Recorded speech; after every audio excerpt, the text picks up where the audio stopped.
Hello, humane marketers. Sarah Znakrocha here. Welcome to another episode of the Humane Marketing Podcast, a place to be for the generation of marketers who cares. This is the show where we talk about marketing your business in a way that feels good to you, is aligned with your values, and also resonates more with your conscious customers because it's not pushy, ethical, and also beautiful. So if you're a regular here, you know that I'm organizing the conversations around the 7 Ps of humane marketing. And if you're new here and this is your first time, welcome. I'm so excited you're here. You may want to download your one-page marketing plan with the 7 Ps of humane marketing in the form of a mandala at humane.marketing/one page, the number one and page. So again, humane.marketing/one page. And with that, with no further ado, let's dive into today's conversation.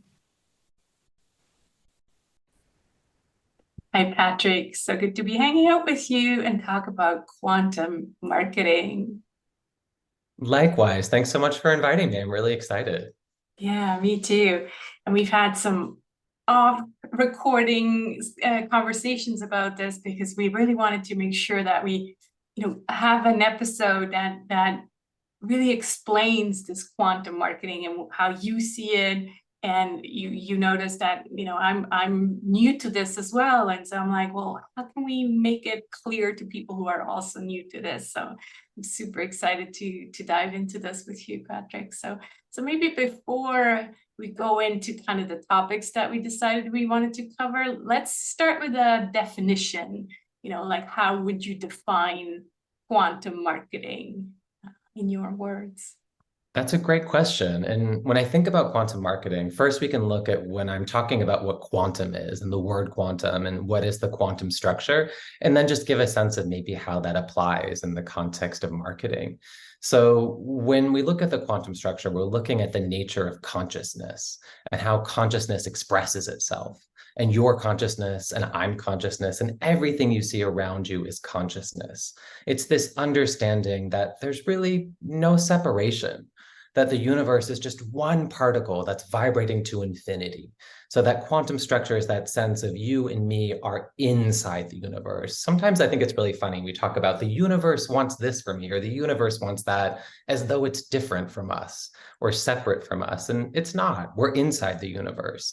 That's one of those key things to remember, is that we are part of the quantum structure. We are part of the infinite. And what we see and what we experience is up to us. It's really the sense that, like, this is like a dream. When you go to sleep, you accept that anything that's happening and that you're seeing, it's all a projection. It's all things that are happening that your brain is perceiving and wiring back to you. So it's that same thing in the physical reality of everything that you see is a projection. It's a part of you. And what you experience, it's determined by your beliefs, by your emotions, and also by your actions.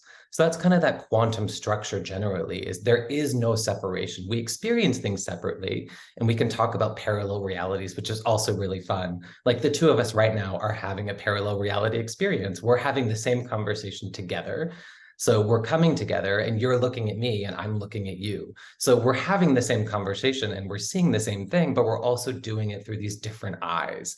So that's also that awareness of, like, we're together right now. We're operating as one, but we also have two different viewpoints. And what you see is influenced by your emotions and your beliefs and your actions. And for me, it's the same. So we take that kind of basic idea of this is the quantum structure, and then we can look at it from what does this mean when it comes to marketing? So one of the things I really think about is you're only ever really marketing to yourself. If everything is united and there's no separation, then it's really, how you go about sharing your work is going to determine how it's received. So your actions, your beliefs, your emotions, this has a huge impact on your message and your marketing and how you see it received in the world around you. Yeah. Yeah, it's so interesting when you started with, consciousness and how quantum really means conscious. And when I think about right now, in the zeitgeist, this word conscious is so, you see it everywhere, you hear it everywhere, but I'm not sure everybody has taken the moment and thought about what does it really mean, and do they think of the word conscious in the same way you just explained quantum? Like conscious, I think the way I use it is different from what you explained, that we're all one. I guess in a way, yes, because in marketing, like we're human or humane marketing, I say it's marketing for the generation that cares for ourselves, our clients, and the planet. So in a way, I am thinking we are all one, so we need to all take care of each other.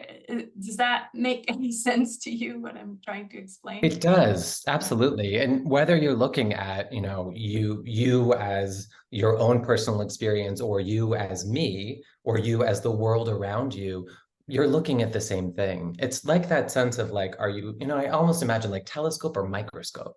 Like, are you looking at something really big and vast, or are you going to look at, the whole world around you and everyone you can see and know that they're all part of you, and this is what you're exploring and how you want to work with?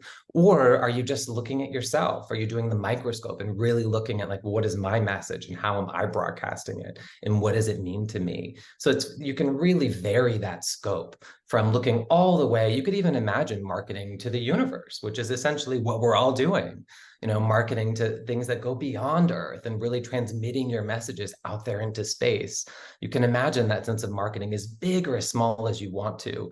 And it's really, you get almost like different perspectives, or you wear different hats as you do that. And I find that's what's really illuminating, is looking at that perspective from, like, am I marketing just to me? How do other people receive my messages? So when you try on those different lenses, it feels very different. Has that been your experience too, when you look at those different levels of like, I'm marketing to me, I'm marketing to the next generation, I'm marketing to the planet? Do you get different feels for it? Yeah, definitely. And I think this marketing to me, and one of the big differences I find that between a humane marketing and the traditional marketing is this energy shift of starting with ourselves first in humane marketing, where I say, like, look at your passion, look at your bigger why, look at your personal power, meaning how you are wired and how you perceive the world. Where in the traditional marketing, it goes outwards, it directly goes to your client avatar, and you are always chasing something outside of you, right? Not starting with yourself. So I think it's that energy shift. And then it's funny because participants of the Marketing Like We're Human program, when we go through the first 3 Ps and we arrive at people, often they have this aha moment and say, is it possible that my ideal client is just another version of me? Like, is that a bad thing? I'm like, no, yeah, that's exactly what this is about. And I think it kind of, relates to what you're saying, is marketing to myself, right? Yeah, and I think that's when you get that really nice alignment and that sense of truth and that real belief in yourself, when you realize that, what you want to offer to the world is something that matters to you the most. And so you're looking to connect with other people who see that same thing in you. It's almost like I heard someone recently describe the concept of celebrity as, other people being able to see themselves through your eyes. And I was like, that is so brilliant. That sense that somebody else can see themselves in me as I'm talking. And that's that real marketing connection that I think we want, which really, at the end of the day, a marketing connection is a human connection, as you say. It's all about transmitting information and sharing what we're here to share. So that sense of that clarity, like if you're really in that space of clarity and this is who I am and this is what I want, and you do that internal work, other people sense that and they feel it and they respond to it. It's that sense too of like, again, like we're all connected. So if that's where you are, then the only people who can interact with you and meet with you in that space are also people who are feeling clear in that way. Yeah, exactly. And you're right, it's really that clarity that often resonates with people, where if people sense that you're just chasing something outside of yourself and you're just kind of like shifting from one strategy to the next marketing strategy just to, get to something, then that's not very, it's not a calming presence, right? And so, yeah, it resonates probably with other people, but not the ones that we want to attract, for sure. What that brings up for me is also, and we talked about this as well when we first connected, this idea of the definition of success, right? How that is such a key element in business anyways, but also in marketing. And maybe tell us how that has to do with quantum marketing as well, where this definition of success comes in and why it's key. Yeah, success is such an interesting word and such an interesting concept. And one of the things we look at in the quantum perspective too is this idea of conditioning or being told certain things.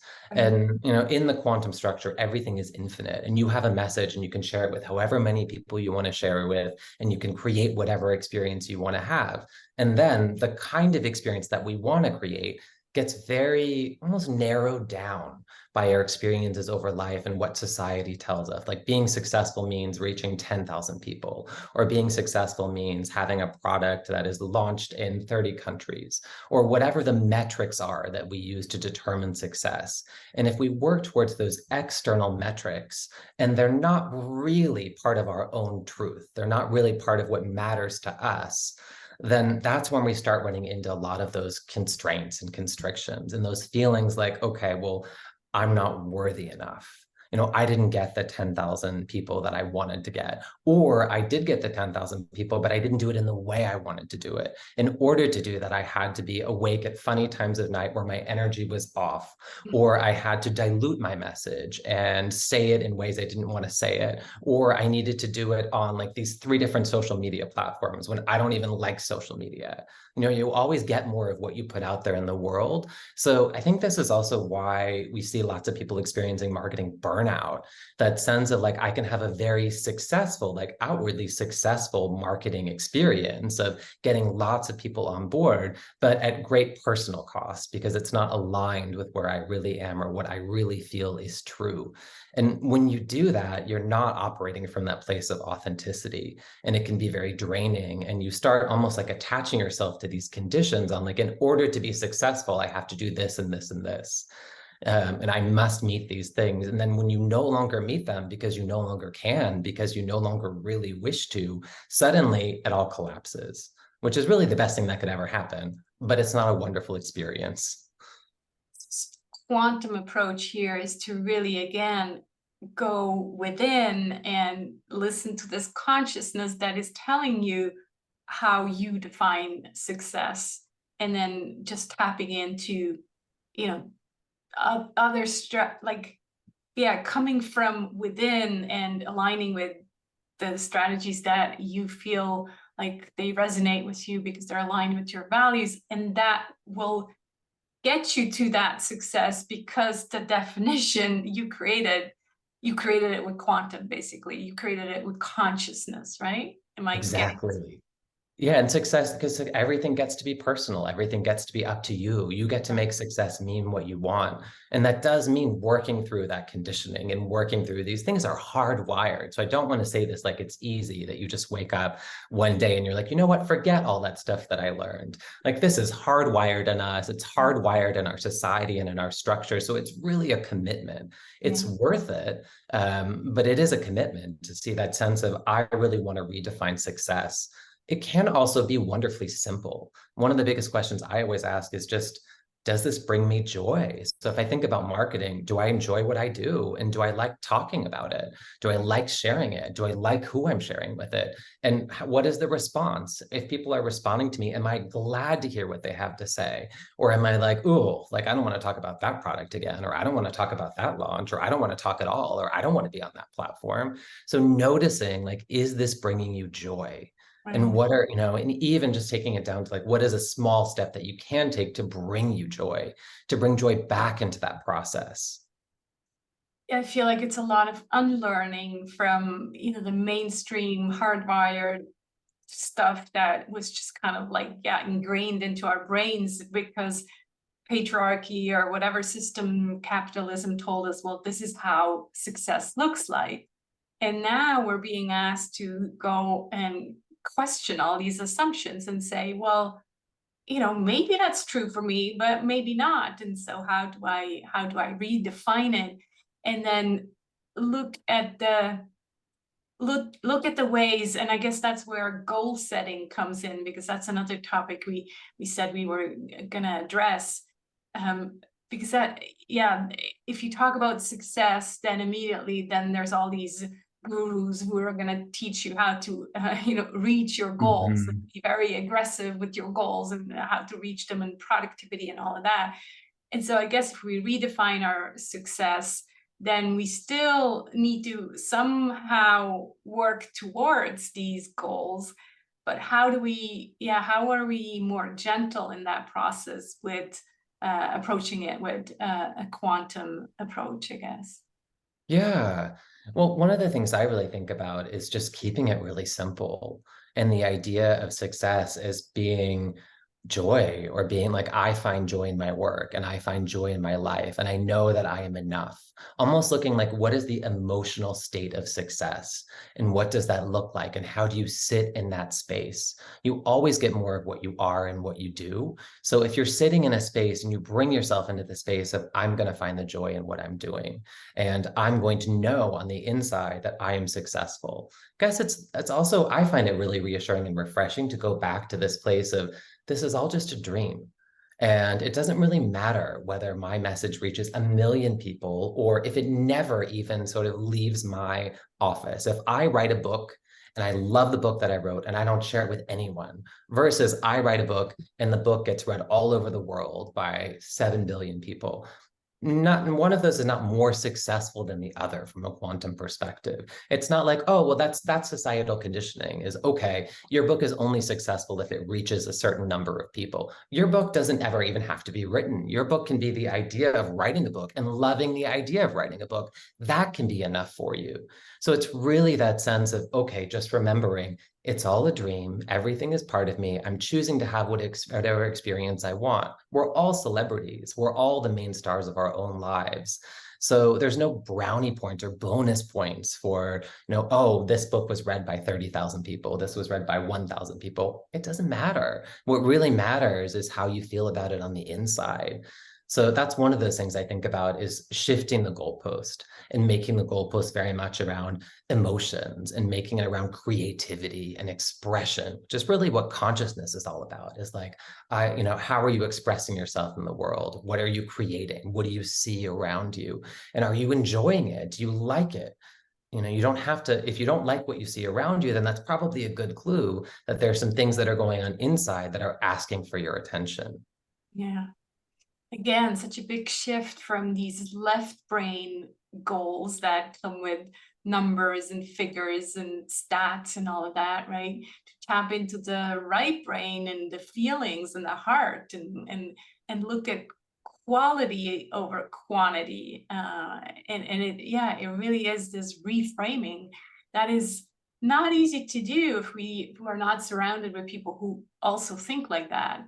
If we're looking outside and, let's say we're in a corporate situation, well, everything is measured by KPIs and goals and profit and numbers and everything like that. So we're lucky that we're in the entrepreneurial world, but even there, there's a lot of left brain thinking when it comes to goals. I like what you keep repeating, this is just a dream, and it reminded me of a vacation.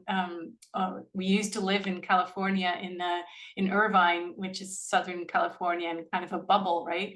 And so we went back to, the kids were small when we were living there in 2006.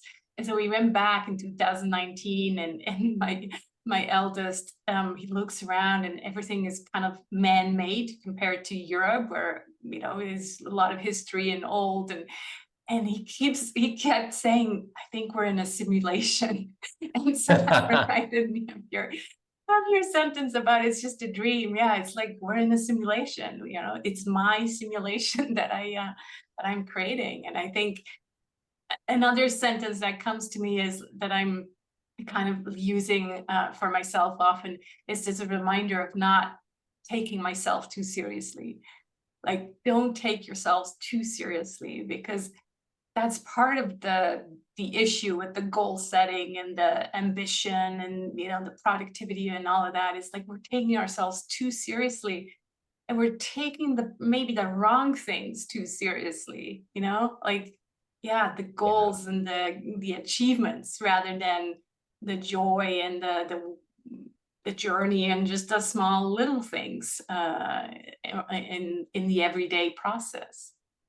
Absolutely. And I mean, that simulation sense, that is definitely very quantum, really that feeling of like, I'm, I guess negatively, it could be framed as I'm in the matrix. I think it's really positive though, that sense of, wow, I'm creating every second of every day, I'm creating the world around me and I'm making this experience and it's all part of me and I'm doing it. That real sense of I choose my reality and I get to create it and I get to set the rules. And, what rules from society or that I've learned am I going to accept? And what rules am I not going to accept is true, which is really what makes change in the world around us. And I think it's also really fascinating how you mentioned too, this, even in the entrepreneurial world, we get this sense of like, these are the milestones that you cross through, or this is the path that you walk. These are the metrics. Again, we have another definition of success. So I was thinking one of the things that can be really helpful if you're in a transition state is, yeah, sure, those metrics are there. And we can't ignore that they're there or that society is expecting this. So we can look at them. Maybe they give us a certain amount of data. It's not to say, oh, don't check and see how many people are visiting your site, or don't look in your bank account, or don't see how many people read your newsletter. That can be valuable and helpful. It can be, I guess it's data point that helps you to locate where you are, but that's by no means the full picture. So I almost imagine having, like, in this transition phase, like parallel indicators where you might be like, okay, well, I'm going to look at, what traffic is coming to my website or how many people purchase my product or my course. And I'm also going to have my own metrics on how much did I enjoy this? How many new people did I meet? How many wonderful conversations did I have? How did this enrich my life? What service did this offer to the world? Really looking at those more personalized metrics versus just attaching ourselves to some of those other metrics of success. Because if we do that, then again, we disconnect from our own truth and we're not able to create. We always have that creative power, but if we've decided this is what success is, then we really don't have creative power to access outside of that predetermined notion. Yeah. And I'm rethinking back to a conversation I had with a potential client, and she was kind of in this world about left brain and right brain thinking, and I had shared with her, kind of my struggles with wanting to have a certain number of people in the humane marketing circle, and knowing that that's not, that's again quantity over quality, but still kind of being brainwashed with this idea, I wish we had this many people in the circle. And so she told me, and I wrote it down on a Post-it note, she's like, well, what if you think of it more like as this is a step, or this step is in service to the vision. So like always coming back to the bigger vision, why you're offering what you're offering, right? And that is really helping me to feel like, well, yeah, it's not about the number, it's about the vision and why I'm doing what I'm doing. And yeah, being in service of that. Every little step, every little conversation is in service of that bigger vision. So yeah, that really resonated with me as well. Yeah, and I love that, the natural next step, just that sense of all you need to know is one next step to take. And in the quantum structure too, one of the things I really think about is you can have this huge vision, which is a wonderful motivation and a dream, and then you can take tiny actions that sort of encompass the fullness of that vision. So if you have this sense of, I want a community and I want to reach people and I want to be changing people's hearts and minds and lives, and what's one little thing that I could do? So it might be, inviting one more person to join the circle, or it might not be. It might be you get to that stage of, actually, it feels like that wouldn't be the natural next step.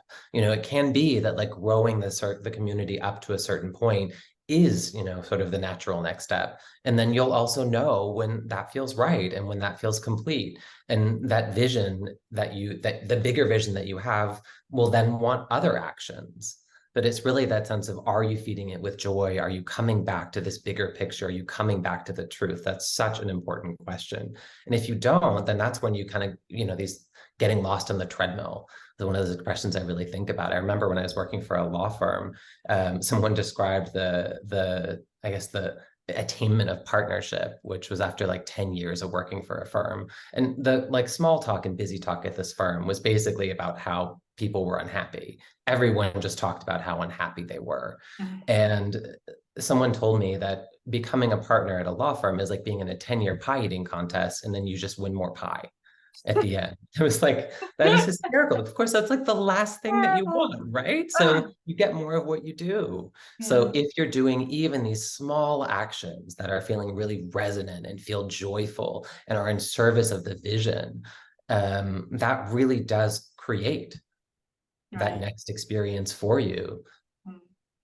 Yeah, there's one thing that we kind of danced around, but we talked about the positive aspect. And then, of course, if we bring more of this scarcity or fear, then the logical thing that we attract is also more scarcity or more fear.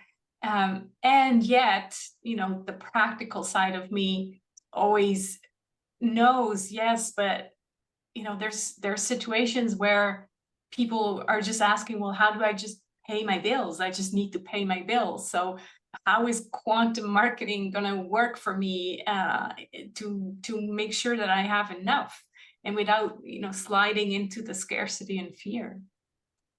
Yeah, when I think about that, I really think about that transitional phase of being, be where you are, start where you are. If you feel like I need to pay my bills and I have this job and these are the metrics that I need to meet and this is what I need to keep doing, sure, you can have that going. And then when you are adding more things onto that, so as you are taking on new projects, or if you feel really inspired about something or you have another idea outside of that, then just start playing with that idea of, okay, well, what if I just did this with a much lighter touch? What if I just, let's say that I remember when we were talking before, I used it as an example of like tomato sauce. Like, let's say that I have a tomato sauce that I really like in my house, and I want to promote this tomato sauce, and I want to do it from the heart. So I want to do it because I love this tomato sauce and I associate it with my family dinners, and it's fresh and it's organic and it's healthy and it's the best thing I've ever had. And I'm so excited about it. Maybe my cousin made this tomato sauce even.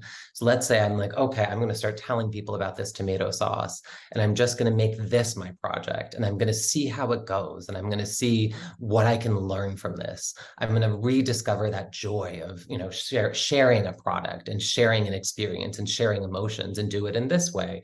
And the more that you start doing that, the more that starts becoming available in other parts of your life.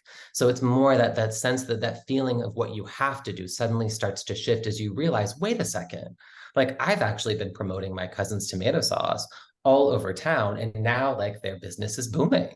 Who would have thought? Now this tomato sauce is everywhere and everyone's enjoying it. And I didn't do this with any expectations.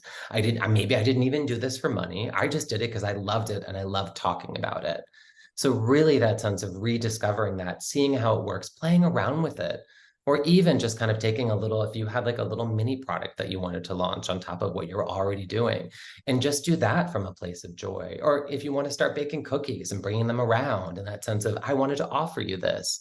It's just that feeling of, I'm offering you something from the heart without any conditions. So I'm not playing the success game. I'm not playing the, like, I need to hit 10,000. I'm out of that picture. I'm not in that kind of conditioning treadmill. And knowing that that's another way to be and another way to work.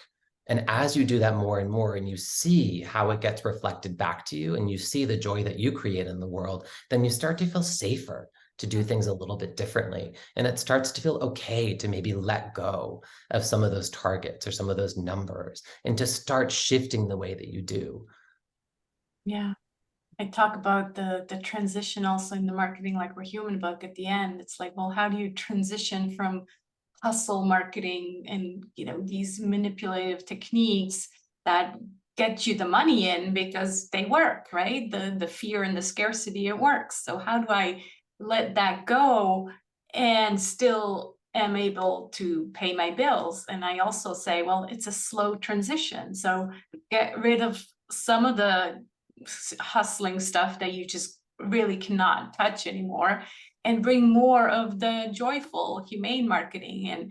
But don't do it from one day to the other, where then you're in scarcity because you can't pay your bills anymore. So what I hear from you is like, this is the same. It's like, you gotta make sure that you're safe. You know, you have to have your bills paid, and then you start a little playground with the quantum marketing. I see it like a playground. It's like, oh, I go into my playground and, you know, make my sauce or whatever it is, and yeah, start feeling how this feels different, and then slowly you can bring some of that into your main activity or business. I really like that. Absolutely. I guess for me, it's almost that sense of realizing that you are in a playground. You've Right. just been trapped in the jungle gym, just climbing around and around and around that same space. And then suddenly, as you open your eyes and you see there are other things to do and there are other people to engage with.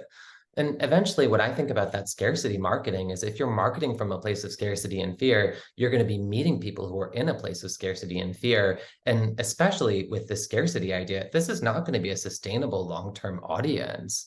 If you're in a place of scarcity, then you're meeting people who are in a place of scarcity. These are not people who are going to keep coming back and purchasing and making that long-term committed relationship and really connecting with you as a person. They're just buying out of a sense of fear, or I don't have enough, or what do I do, or I have to get it now. That's not a long-term sustainable pattern. That's not that sense of this infinite playground that the quantum structure really is. That's a very limited version of, I guess, creativity. And all of those conditions just make it really difficult to advance. Yeah, so true. It's like this never-ending loop, because you can't stop hustling because the people just they don't stay, they don't become part of your sustainable long-term business. You have to keep acquiring new people with the hustling methods. Yeah. And you've connected over fear. Is Yeah. that what you want to connect with people over? That's one of the biggest quantum questions is whatever you're connecting with people over, you're emphasizing more in yourself. It's like what you're broadcasting out into the world. So if you're really going to go into your own fear and scarcity and broadcast that in the world around you, sure, you might be able to make money. You're also going to feel afraid and scarce, and probably you feel like you don't have enough, and you'll be terrified that your next project won't work out well. So really being aware of what is the emotional imprint that you are bringing in any situation, which is why similarly, I think you're very wise to say, like, don't quit your, like your kind of day job now in order to immediately try this new thing. Because if you do that, then you're going to go into a place of fear and scarcity. And if you're kind of dropping your vibration into fear and scarcity, that's what you're attracting in the world around you. So it's really that sense of, how do I hold the joy? How do I hold the creativity? How do I hold the play? And how do I bring that in to what I'm already doing? And also, kind of bring it in to choose projects that are bringing that. So much so. Lovely. I think I want to ask one kind of wrapping up question, like, where can people find out more about quantum marketing? What kind of tools are there? Like, where does one start to find out more about these, the concept, the techniques, etc.? That's a great question. I don't know that I have seen anything that's directly focused on quantum marketing. There are many things that are out there that talk about the quantum structure and quantum manifestation. I also work with people directly as a coach, and more I'm starting to share my work and starting to share it in conversations. And I think I'll eventually have a Quantum Cafe YouTube channel coming out. We've got a few things I've already recorded. So I think maybe this is one of the things that I'm here to bridge or to help share in the world more generally. So I'm always happy to have a conversation with anyone who's in this marketing world and wanting to figure out where they go next, or how to bring more joy and light into their marketing, how to really appreciate the dream that we're all experiencing together, and to really get in touch with those internal states and how we broadcast them. So I think it's pretty cutting edge.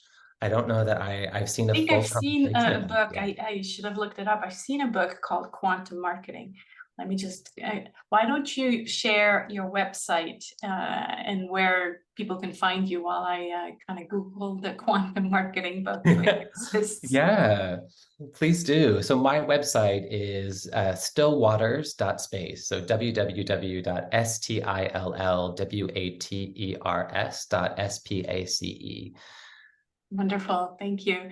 Yeah, and I found it. It's called Quantum Marketing, Mastering the New Marketing Mindset for Tomorrow's Consumers. And it's by Raja Manar.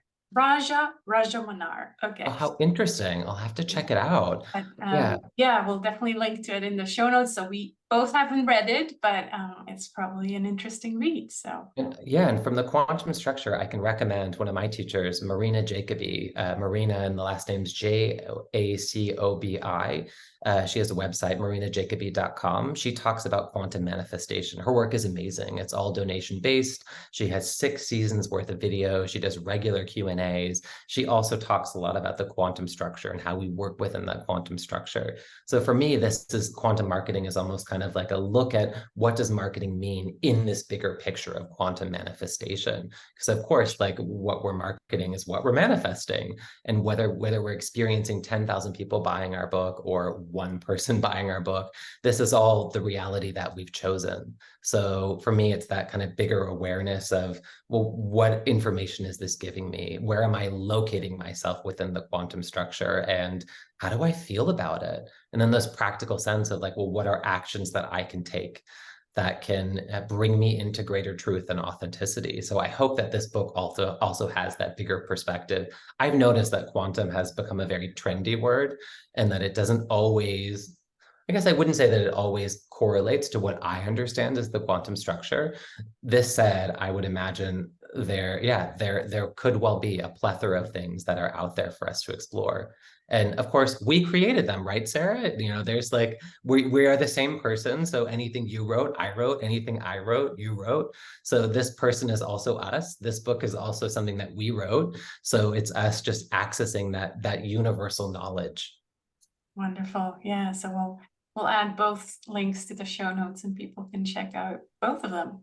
And of course, your link as well. This has been great. Thanks so much, Patrick. I always ask one last question, and that is, what are you grateful for this week?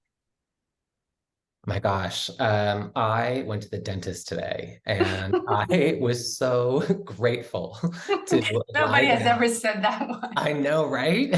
But I went down and I was lying for 30 minutes there, and my daughter was with me, and she was getting to really explore the office and see all of the different tools and the machinery. Had a really nice conversation with my dentist, who's just a lovely person. I got my teeth all fresh and cleaned. I was lying down with these kind of dark glasses over my face for a little while my daughter was playing with my feet.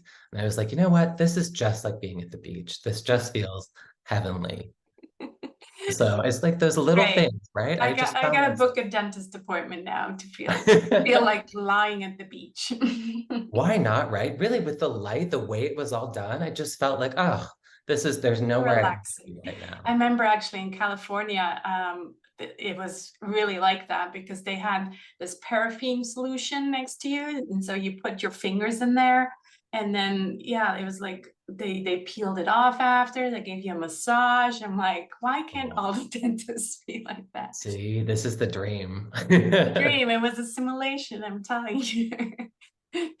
Really great hanging out with you, Patrick. Thanks so much for being here. Thank you. Such a pleasure.